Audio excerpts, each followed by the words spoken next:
ओम श्री गणेशाय नमः। आज हम आपको बृहस्पति व्रत का महत्व और विधि बताएंगे। भगवान बृहस्पति देव की पूजा अर्चना के लिए बृहस्पतिवार को व्रत रखकर बृहस्पतिवार की व्रत कथा को पढ़ने और किसी दूसरे स्त्री पुरुष के द्वारा सुनने की प्राचीन परंपरा रही है। बृहस्पतिवार का व्रत रखने और व्रत कथा सुनने से स्त्री पुरुषों की सभी मनोकामनाएं पूरी होती हैं। इस व्रत से धन संपत्ति की प्राप्ति होती है, निसंतानों को पुत्र प्राप्ति होती है, परिवार में सुख शांति बनी रहती है तथा सभी आनंद पूर्वक रहते हैं। बृहस्पतिवार को सूर्य उदय से पहले उठकर स्नान आदि से निवृत्त होकर भगवान बृहस्पति देव का स्मरण करते हुए व्रत रखना चाहिए। व्रत रखने वाले को घर के किसी कक्ष में छोटा या बड़ा पूजा स्थल बनाकर उसमें भगवान बृहस्पति देव की प्रतिमा की स्थापना करनी चाहिए।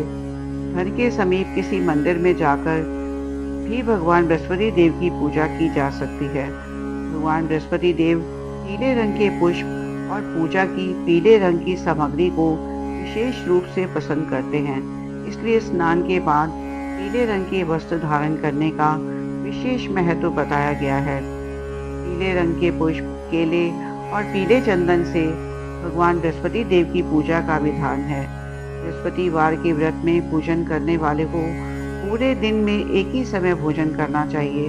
भोजन में चने की दाल, बेसन और दूसरे पीले रंग के खाद्य पदार्थों का ही सेवन करना चाहिए। व्रत रखने वाले पुरुष बृहस्पतिवार को दाढ़ी व सिर के बाल न कटवाएं। पूजा के समय भगवान बृहस्पति देव से जो मनोकामना प्रकट की जाती है वे उस मनोकामना को पूरी करते हैं। इस व्रत में व्रत कथा पढ़ने और सुनने का विशेष महत्व है। अब हम आपको बृहस्पतिवार की व्रत कथा सुनाते हैं। प्राचीन समय में आर्य व्रत में दिग्विजय नाम का एक राजा था।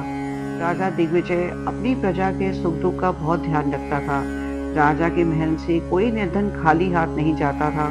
प्रतिदिन भगवान बृहस्पति देव की पूजा करने के लिए मंदिर में जाया करता था। हर बृहस्पतिवार को राजा भगवान बृहस्पति देव का व्रत रखता था। भगवान बृहस्पति देव की पूजा के बाद व्रत की कथा सुनता था तथा एक ही समय भोजन करता था। लेकिन उसकी रानी राजा के पूजा पाठ और व्रत को बिल्कुल पसंद नहीं करती थी। राजा ने उसे कई बार समझाया, लेकिन रानी के व्यवहार में कोई बदलाव नहीं आया। रानी कभी भी निर्धन को अन्न, वस्त्र आदि का दान नहीं देती थी।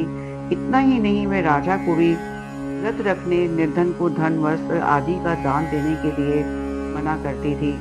एक बार जंगल में राजा शिकार खेलने के लिए गया। राजा ने जब जंगली जानवरों के उत्पात की बात कही, वह स्वयं शिकार के लिए निकल गया। राजा दिग्विजय शिकार पर गया हुआ था। रानी महल में प्रसन्नता पूर्वक झूला झूल रही थी। उस दिन भगवान बृहस्पति अपना रूप परिवर्तित करके निर्धन भिक्षुक के रूप में महल के द्वार पर पहुंचे। बृहस्पति देव ने रानी से भिक्षा मांगी। रानी क्रोधित स्वर में बोली, हे भिक्षुक, सुबह से भिक्षा देते देते मैं परेशान हो गई हूँ। अभी मुझे महल के बहुत से काम करने हैं। महल के कामों से अवकाश मिले तो मैं तुम्हें कुछ भिक्षा दूं। भगवान बृहस्पति ने कहा, हे देवी, भिक्षा देने में भला कितना समय लगता है? तुम भिक्षा देकर भी महल के कामों को कर सकती हो। भिक्षुक के वचन सुनकर रानी ने क्रोधित होकर कहा, लोगों को दान देने के लिए तो मेरे पति ही बहुत हैं। वे हर समय भिक्षुकों को अन्न, वस्त्र तथा धन आदि दान देते रहते हैं। उनके इस तरह दान देने से तो मैं बहुत तंग आ चुकी हूँ। इससे तो अच्छा है हमारा सारा धन ही समाप्त हो जाए, ताकि प्रतिदिन दान देने के कर्ज से मुक्ति मिले। रानी की बात सुनकर भगवान बृहस्पति देव मन ही मन मुस्कुराते हुए बोले, रानी, भगवान तुम्हारी ये इच्छा अवश्य पूरी करेंगे। तुम इस समस्या से छुटकारा पाना चाहती हो तो बृहस्पतिवार को सुबह सूर्योदय से पहले मत उठना। सूर्य की तेज धूप निकल आए तब उठना। फिर पूरे महल को गोबर से लीपकर सिर से पांव तक स्नान करना। अपने लंबे बालों को धोना। राजा से कहना वह बृहस्पतिवार को हजामत बनाए। राजा को भोजन में मांस मदिरा अवश्य देना। निरंतर 7 बृहस्पतिवार ऐसा करने से तुम्हें धन की मुसीबत से अवश्य मुक्ति मिल जाएगी। इतना कहकर भिक्षु का रूप धारण किए भगवान बृहस्पति देव कुछ दूर जाकर अदृश्य हो गए। रानी अपने पति की दान देने की आदत से बहुत परेशान हो चुकी थी, इसलिए कुछ सोचकर उसने परेशानी से छुटकारा पाने के लिए भिक्षु की बताई बातों का पालन करने का निश्चय किया। राजा ने रानी को ऐसा ना करने के लिए कहा, लेकिन रानी अपनी जिद पर अड़ी रही। उसने राजा को धमकी दी, यदि तुमने मेरे कथा अनुसार काम नहीं किया तो मैं महल छोड़कर चली जाऊंगी। रानी की इस बात से राजा बहुत डर गया, क्योंकि रानी के महल छोड़ देने से पूरे राज्य में बदनामी हो सकती थी। विवश हो राजा को रानी की बात स्वीकार करनी पड़ी। 3 बृहस्पतिवार के बाद उसे कुछ करने की जरूरत नहीं पड़ी, क्योंकि तीसरे बृहस्पतिवार को ही सारा धन समाप्त हो गया था। राजा का अन्न भंडार खाली हो गया। दूसरों को अन्न वस्त्र दान करने वाला राजा खुद अन्न के अभाव में भूखा मरने लगा। उस समय राजा ने अपनी रानी से कहा, रानी, अब मैं इस नगर में नहीं रह सकता। यहाँ तो हम किसी से भिक्षा भी नहीं मांग सकते, इससे हम अपमानित होंगे। मैं अब परदेश जा रहा हूँ, वहाँ कोई काम धंधा करूँगा, शायद हमारे भाग्य बदल जाएं। यह कहकर रानी को महल में छोड़कर राजा धन कमाने के लिए परदेश चला गया। परदेश में उसने जंगल से लकड़ी काट कर लाने और नगर में बेचने का काम शुरू कर दिया। इधर रानी को कई कई दिन खाने को कुछ नहीं मिलता था, अतः रानी अपने अच्छे दिनों को याद करके आंसू बहाती रही। एक दिन रानी ने भूख से परेशान होकर अपनी दासी को कहा, दासी, समीप के नगर में मेरी एक बड़ी बहन रहती है, वह बहुत धनवान है, उसके पास जाकर 5 सेर अनाज ले आओ। उस अनाज से कुछ दिन तो पेट भरेगा, उसके बाद कहीं मेहनत मजदूरी करके काम चलाएंगे। रानी की बात सुनकर दासी चल पड़ी। जब दासी रानी के बहन के पास पहुंची तो वह भगवान बृहस्पति देव की पूजा अर्चना कर रही थी। दासी ने 5 सेर अनाज मांगा, लेकिन पूजा में व्यस्त बहन ने उसकी बात पर ध्यान नहीं दिया। दासी कुछ देर वहां बैठकर खाली हाथ महल में लौट आई। उसने रानी से आकर कहा, रानी, तुम्हारी बहन तो बहुत बड़ी आदमी है, अधिक धन होने के कारण वह किसी की बात नहीं सुनती। मेरी बात का उसने कोई उत्तर नहीं दिया, बस पूजा पाठ करती रही। आखिर मुझे खाली हाथ ही लौटना पड़ा। रानी ने उदास मन से कहा, दासी, जब बुरे दिन आते हैं तो कोई सहायता नहीं करता, अपने भी मुंह मोड़ लेते हैं, ये सब हमारे भाग्य का दोष है। उधर पूजा पाठ के बाद रानी की बहन ने जब दासी की ओर देखा तो वह वहां से जा चुकी थी। बहन ने सोचा, अवश्य मेरी बहन पे कोई विपदा आई है, तभी तो उसने दासी को भेजकर 5 सेर अनाज मंगवाया। यह सोचकर घोड़ा गाड़ी पर सवार हो रानी से मिलने के लिए चल पड़ी।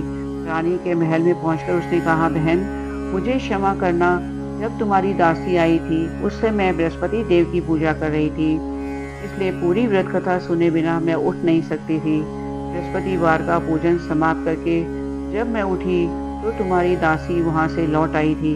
रानी ने बहन को सारी दुख भरी कहानी सुनाकर कहा, मैंने दासी को 5 सेर अनाज लाने के लिए भेजा था। बहन ने रानी की कहानी सुनकर कहा, बहन, मैं बृहस्पतिवार का व्रत रखकर भगवान बृहस्पति देव की पूजा करती हूँ। भगवान बृहस्पति देव सबका कल्याण करते हैं। तुम भी भगवान बृहस्पति देव का स्मरण करके अपने महल के किसी कक्ष में जाके देखो, शायद कहीं अनाज रखा मिल जाए। बहन की बात सुनकर रानी ने मन में सोचा, उसकी धनवान बहन अवश्य ही उसका उपहास कर रही है। लेकिन भगवान बृहस्पति देव का नाम लेकर महल के कक्ष में गई। उस कक्ष के अंधेरे कोने में एक घड़ा रखा हुआ था। रानी ने उसमें हाथ टटोल कर देखा तो सचमुच उस घड़े में अनाज भरा था। रानी बहुत हैरान हुई। उसने अपनी बहन से कहा, हे बहन, मुझे भी भगवान बृहस्पतिवार के व्रत की विधि बताओ, अब मैं भी उनका व्रत रखा करूंगी। तब बहन ने उसे बताया, हे रानी बहन, बृहस्पतिवार को सूर्योदय से पहले उठकर स्नान करके बृहस्पतिवार का व्रत रखना चाहिए, लेकिन उस दिन सिर नहीं धोना चाहिए। चने की दाल, मुनक्का या किशमिश लेकर केले के वृक्ष के पास जाकर उसकी जड़ में भगवान बृहस्पति देव की पूजा करनी चाहिए। घी का दीपक जलाकर रखना चाहिए। उस दिन एक समय ही भोजन करें और भोजन में चने का आटा और पीले खाद्य पदार्थ ही ग्रहण करें। बृहस्पतिवार का व्रत रखने से घर में धन धान्य की वृद्धि होती है, अनाज से भंडारे भर जाते हैं। इस व्रत के विधिवत करने से निसंतान को संतान की प्राप्ति होती है। बहन के वचन सुनकर रानी ने तुरंत ही भगवान बृहस्पति का व्रत रखने का निश्चय किया। 7वें दिन जब बृहस्पतिवार आया तो रानी ने बृहस्पतिवार का व्रत रखा। कहीं से मांगकर उसने चने और गुड़ का प्रबंध किया। चने की दाल से केले की जड़ में विष्णु भगवान का पूजन किया और घी का दीपक जलाकर भगवान बृहस्पति देव की पूजा की। रानी विष्णु भगवान के भोग के लिए पीले अन्न का कहीं से प्रबंध नहीं कर पाई, अतः वह मन ही मन परेशान होने लगी। उधर भगवान बृहस्पति देव रानी के विधिवत व्रत करने के कारण उससे बहुत प्रसन्न हुए, अतः वे अपना रूप परिवर्तित करके 2 थाली में पीला भोजन लेकर रानी के घर पहुंचे। भगवान बृहस्पति देव ने दासी से कहा, है दासी, मैं तुम्हारे और रानी के लिए व्रत का पीला भोजन लाया हूँ। भोजन देकर चले गए। दासी ने रानी से भगवान बृहस्पति देव को भोग लगाकर उसे भोजन करने के लिए कहा। रानी को कुछ पता नहीं था। दासी से बोली, दासी, क्यों निर्धनता पर मेरा उपहास करती हो? तब दासी ने कहा, अभी अभी कोई आदमी मुझे 2 थाली में पीला भोजन देके गया है। वेशभूषा से तो वह मुझे कोई पुजारी लगता था। रानी ने बृहस्पति भगवान को भोग लगाया, फिर बचा हुआ भोजन दासी के साथ बैठकर ग्रहण किया। रानी प्रत्येक बृहस्पतिवार को विधिवत व्रत रखकर बृहस्पति देव की पूजा करने लगी। रानी के व्रत रखने से भगवान बृहस्पति देव बहुत प्रसन्न हुए। रानी के महल में धन की वर्षा होने लगी। कुछ ही दिनों में रानी के पास काफी धन एकत्रित हो गया। उसके अन्न के भंडार भी भर गए। इतना सब कुछ होने से रानी पुनः पहले की तरह आलसी और अभिमानी हो गई। एक दिन रानी ने किसी भिक्षु को आलस्य के कारण खाली हाथ लौटा दिया और दासी ने कहा, रानी जी, आप फिर पहले की तरह धन संपत्ति पाकर आलसी हो गई हैं। निर्धन को अपने द्वारे से खाली हाथ लौटाना अच्छा नहीं होता। भगवान बृहस्पति देव की अनुकंपा से हमें अत्यधिक धन और अन्न मिला है, इसलिए आलस्य छोड़कर हमें निर्धनों को दिल खोलकर दान देना चाहिए। दान देने से आपके परिवार का नाम होगा और भगवान बृहस्पति देव प्रसन्न होकर आपका कल्याण करेंगे। दासी की बात सुनकर रानी ने निर्धनों को फिर से दान देना शुरू कर दिया। कई निर्धन ब्राह्मणों को धन देकर उनकी कन्याओं के विवाह में सहायता की। रानी की सब जगह प्रशंसा होने लगी। धन संपत्ति मिलने के बाद रानी को राजा की याद सताने लगी। रानी ने एक दिन दासी से कहा, दासी, पता नहीं मेरे स्वामी परदेश में किस हाल में होंगे, मुझे अब उनका पता लगाना चाहिए। रानी ने पूजा के समय भगवान बृहस्पति देव से प्रार्थना की कि उसके पति को जल्दी घर लौटने का स्मरण कराएं। उसी रात भगवान बृहस्पति देव परदेश में रह रहे राजा दिग्विजय के स्वप्न में आकर बोले, हे राजन, तुम अपने नगर को लौट जाओ, तुम्हारी रानी तुम्हें बहुत याद करती है। राजा सुबह उठकर लकड़ियां काटकर लाने के लिए जंगल की ओर चल पड़ा। जंगल से गुजरते हुए यह सोचने लगा कि रानी की गलती से उसे कितने दुख भोगने पड़े। राजपाट छोड़कर परदेश में आकर रहना पड़ा। जंगल से लकड़ियां काटकर नगर में बेचकर गुजारा करना पड़ा। उसी समय बृहस्पति भगवान एक सन्यासी के वेश में राजा के पास पहुंचे। भगवान ने राजा से पूछा, हे लकड़हारे, तुम किस चिंता में डूबे हो? राजा ने दुखी मन से अपनी सारी बात उस सन्यासी को बताई। उसकी कथा सुनकर सन्यासी ने कहा, हे लकड़हारे, तुम्हारी पत्नी ने भिक्षु को धन नहीं देने के लिए आलस्य किया था, इससे भगवान बृहस्पति देव क्रोधित हो गए थे। उनके क्रोधित होने से ही तुम्हारी ऐसी हालत हुई। लेकिन अब चिंता करने की कोई बात नहीं है। तुम घर लौटकर विधिवत भगवान बृहस्पति देव का व्रत रखना आरंभ कर दो। बृहस्पति देव का व्रत रखकर चने की दाल और गुड़ को जल से भरे बर्तन में डालकर केले के वृक्ष की पूजा करो। उसके बाद व्रत की कथा सुनो। स्वयं भी व्रत कथा कह सकते हो। इस प्रकार व्रत करने से भगवान बृहस्पति देव तुम्हारी सभी मनोकामनाएं पूरी करेंगे। राजा ने सन्यासी से कहा, हे सन्यासी, मैं भगवान बृहस्पति देव की पूजा करना चाहता हूँ, लेकिन लकड़ियाँ काटकर बेचने से बस अपना पेट ही भर पाता हूँ। भगवान की पूजा के लिए धन कहाँ से लाऊं? राजा की बात सुनकर सन्यासी का रूप धारण किए भगवान बृहस्पति देव ने कहा, भगवान बृहस्पति देव का स्मरण कर तुम जंगल में जाकर लकड़ियाँ काटना, फिर उन्हें नगर में ले जाकर बेचना। तुम्हें इतना धन मिल जाएगा कि तुम अपने भोजन के साथ गुड़ और चने भी खरीद सकोगे। यह कहकर सन्यासी ने भगवान बृहस्पति देव की कथा लकड़हारे को सुनाई। प्राचीन समय में बसंतपुर नगर में एक निर्धन ब्राह्मण रहता था। ब्राह्मण की कोई संतान नहीं थी। उसकी पत्नी बहुत फूहड़ औरत थी। सुबह काफ़ी धूप निकलने के बाद उठती थी। प्रतिदिन स्नान नहीं करती थी। भगवान की पूजा करने का कभी सोचती नहीं थी। सुबह उठते ही पहले भोजन करती। घर में सफाई करना उसे कतई पसंद नहीं था। ब्राह्मण अपनी पत्नी के इस आचरण से बहुत दुखी रहता था। भगवान की अनुकंपा से उस ब्राह्मण की पत्नी गर्भवती हुई। 10वें महीने उसने एक सुंदर कन्या को जन्म दिया। निर्धन ब्राह्मण कन्या के जन्म से बहुत दुखी हुआ। धीरे धीरे ब्राह्मण की कन्या बड़ी होने लगी। बचपन से ही उस कन्या की रुचि भगवान विष्णु की पूजा में थी। प्रातः उठते ही स्नान आदि करके भगवान विष्णु की पूजा करने मंदिर में जाती थी। बृहस्पतिवार को व्रत रखकर विधिवत पूजा पाठ करती थी। फिर पढ़ने के लिए पाठशाला में जाती थी। घर से चलते हुए मुट्ठी भर जौ साथ ले जाती। रास्ते में थोड़े थोड़े जौ गिराती जाती थी। जब वह पाठशाला से घर लौटती तो जौ के वे दाने सोने में बदले हुए मिलते थे। लड़की सभी सोने के दाने बीन लाती थी। एक दिन जब वह सोने के दानों को साफ कर रही थी तो माँ ने कहा, बेटी, सोने के दाने साफ करने के लिए सोने का सूप होना चाहिए। अगले दिन बृहस्पतिवार था। उसने भगवान बृहस्पति देव की पूजा करते हुए प्रार्थना की, हे भगवान, यदि मैंने आपका व्रत विधिवत किया हो तो मुझे सोने का सूप दे दो। भगवान बृहस्पति देव ने उसकी मनोकामना पूरी करने का वचन दिया।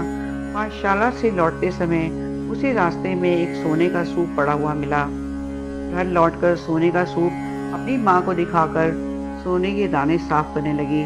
उस सुंदर लड़की को सोने के सूप में जौ साफ करते देख के राजकुमार उस पर मोहित हो गया। महल में लौटकर राजकुमार ने राजा से उस लड़की से विवाह करने की इच्छा प्रकट की तो राजा ने ब्राह्मण को महल में बुलाया।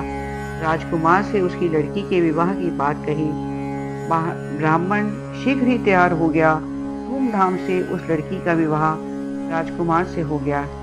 दुल्हन बनकर ब्राह्मण की लड़की महल में चली गई। लड़की के जाने से ब्राह्मण फिर निर्धन हो गया। उसे कई कई दिन तक भोजन नहीं मिलता था। बहुत दुखी होकर ब्राह्मण एक दिन अपनी लड़की के पास गया। अपने पिता से निर्धनता का समाचार सुनकर उसने बहुत सा धन देकर पिता को विदा किया। उस दिन से ब्राह्मण के कुछ दिन तो आराम से गुजर गए, लेकिन जल्दी ही सारा धन समाप्त हो गया। फिर भूखों मरने की नौबत आ गई। ब्राह्मण अपनी लड़की से धन लेने के लिए फिर महल पहुंचा। लड़की ने पिता की बुरी हालत देख के कहा, पिताजी, आखिर आप कब तक मुझसे धन ले जाकर जीवन यापन करेंगे?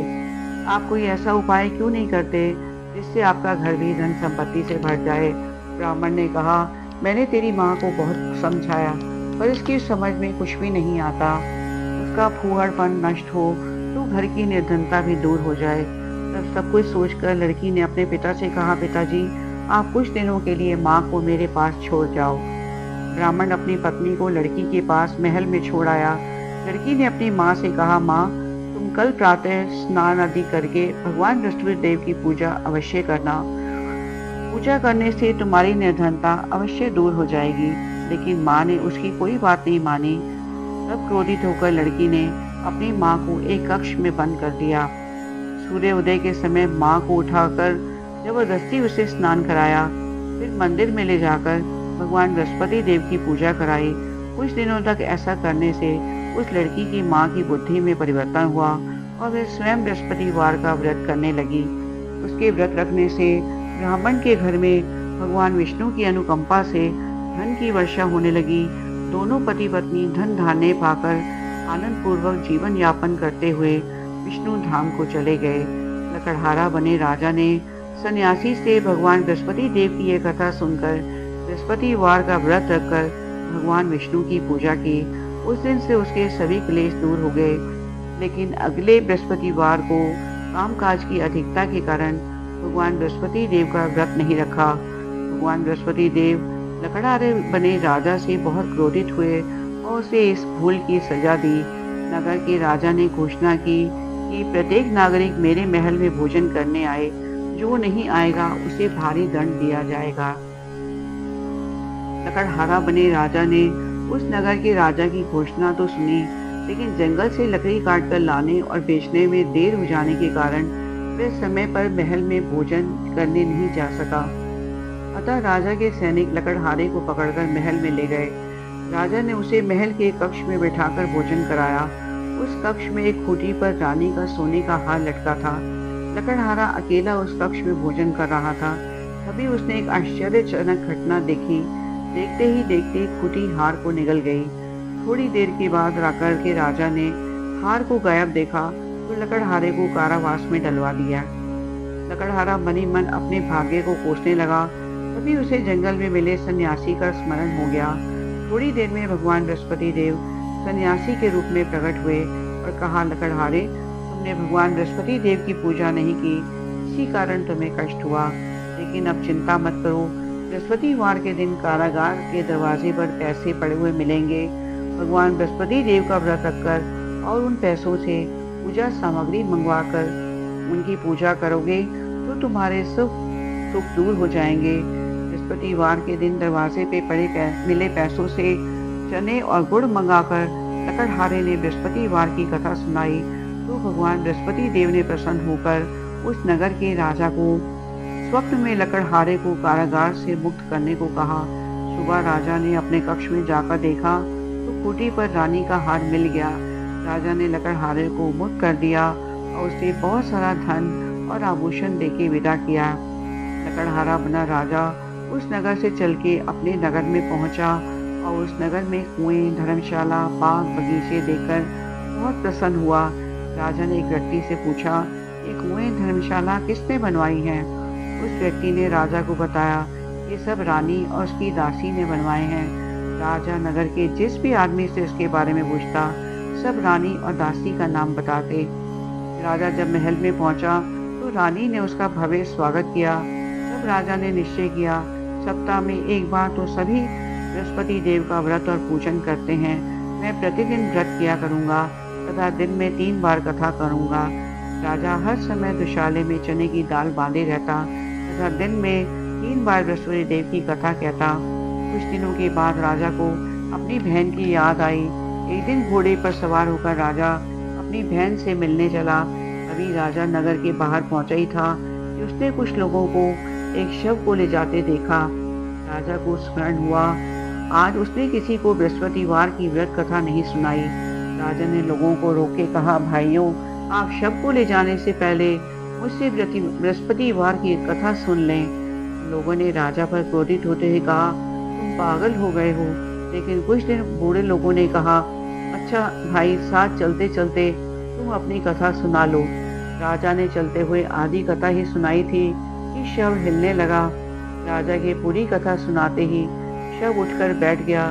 लोगों ने हैरानी से दांतों तले उंगली दबाई और अगले बृहस्पतिवार से भगवान बृहस्पति देव का व्रत करने और कथा सुनने का निश्चय कर लिया। घोड़े पर सवार राजा चलते हुए एक किसान के पास पहुंचा। किसान अपने खेत में हल चला रहा था। उसे देखकर राजा ने कहा, अरे भाई, पहले मुझसे बृहस्पतिवार की कथा सुन लो। किसान झुंझलाकर बोला, हे भाई, तुम देखते नहीं हो जितनी देर में तुम्हारी कथा सुनूंगा उतनी देर में तो मैं पूरे खेत में हल चला दूंगा। राजा निराश होकर चलने लगा। तभी किसान के बैल लड़खड़ाकर जमीन पर गिर पड़े। किसान के पेट में जोड़ों का दर्द होने लगा। किसान की पत्नी जब खाना लेकर आई, उसने किसान से इस बारे में पूछा। किसान ने घुड़सवार की पूरी कहानी सुनाई। किसान की पत्नी दौड़ती हुई राजा के पास आकर हाथ जोड़कर बोली, भैया, मैं तुम्हारी कथा सुनने को तैयार हूँ। राजा ने उसके साथ खेत पर पहुंचकर बृहस्पतिवार की कथा सुनाई। कथा समाप्त होते ही बैल उठकर खड़े हो गए और किसान के पेट का दर्द भी ठीक हो गया। राजा बहन के घर पहुंचा। उसकी बहुत आवभगत हुई। अगले दिन सुबह उठकर राजा ने देखा घर के सभी लोग भोजन कर रहे हैं। किसी भूखे को बृहस्पतिवार की कथा सुनाए बिना राजा भोजन नहीं करता था। उसने बहन से कहा, बहन, क्या घर में कोई ऐसा व्यक्ति है जिसने अभी तक भोजन ना किया हो? उसकी बहन बोली, भैया, हमारे घर में तो क्या आपको पूरे नगर में ऐसा कोई व्यक्ति नहीं मिलेगा जिसने सुबह सुबह भोजन ना किया हो। तब राजा ने बहन के घर से निकलकर उस नगर में बिना भोजन किए व्यक्ति की तलाश की। एक गडरिये के घर में उसका बेटा बीमार होने के कारण भूखा रह गया था। राजा ने उस बेटे को जाकर बृहस्पतिवार की कथा सुनाई। कथा सुनते सुनते ही गडरिये का बीमार बेटा ठीक हो गया। सबने राजा की बहुत प्रशंसा की। एक दिन राजा ने अपनी बहन से कहा, बहन, अब हम अपने घर को जाना चाहते हैं, तुम भी मेरे साथ चलो। कुछ दिन वहाँ रहकर लौट आना। राजा की बहन ने अपनी सास से पूछा तो सास ने ताने देते हुए कहा, बहू मायके जाना तो अकेली जाना, मेरे पोतों को कहीं मत लेके जाना, क्योंकि तुम्हारे भाई के कोई संतान नहीं है। कहीं तुम्हारी भाभी मेरे पोतों पर कोई जादू टोना ना कर दे। दूसरे कक्ष में बहन की सास की बात सुनकर राजा बहुत दुखी हुआ और अकेला ही अपने नगर को लौट आया। जब वह अपने नगर पहुंचा तो रानी ने राजा से कहा, आप तो अपनी बहन को लाने गए थे, फिर बहन को क्यों नहीं लाए? राजा ने दुखी होते हुए कहा, रानी हम निर्वंशी राजा हैं, इसलिए कोई हमारे घर आना जाना पसंद नहीं करता। रानी ने राजा को समझाया, हे प्राणनाथ, हमें बृहस्पति देव ने सब कुछ दिया है, अब भगवान बृहस्पति देव हमें संतान भी अवश्य देंगे। बृहस्पतिवार को विधिवत व्रत रखते हुए राजा रानी ने भगवान बृहस्पति देव से संतान के लिए प्रार्थना की। कुछ ही दिनों के बाद उन्होंने स्वप्न में दर्शन देते हुए कहा, हे राजन, तेरी मनोकामना पूरी होगी। एक सप्ताह के बाद ही रानी गर्भवती हो गई। 10वें महीने के आरंभ में रानी ने एक सुंदर पुत्र को जन्म दिया। राजा रानी जीवन भर बृहस्पतिवार का व्रत करते रहे। उनके घर में धन की वर्षा होती रही। आनंद पूर्वक जीवन यापन करते हुए राजा रानी भगवान बृहस्पति देव की अनुकंपा से मोक्ष को प्राप्त करके सीधे वैकुंठ धाम चले गए। बृहस्पतिवार को विधिवत व्रत रखकर जो स्त्री पुरुष भगवान विष्णु की पूजा करते हैं, भगवान उनकी सभी मनोकामनाओं को अवश्य पूरा करते हैं। बोल बृहस्पति महाराज की जय, विष्णु भगवान की जय, लक्ष्मी माता की जय। ओम जय बृहस्पति देवा, स्वामी जय बृहस्पति देवा। छीन छीन भोग लगाओ, कदली फल मेवा। ओम जय बृहस्पति देवा, तुम पूर्ण परमात्मा, तुम अंतर्यामी, स्वामी तुम अंतर्यामी। जगत पिता जगदीश्वर, तुम सबके स्वामी। ओम जय बृहस्पति देवा, चरणामृत निज निर्मल, सब पातक हरता, स्वामी सब पातक हरता। सकल मनोरथ दायक, कृपा करो भरता।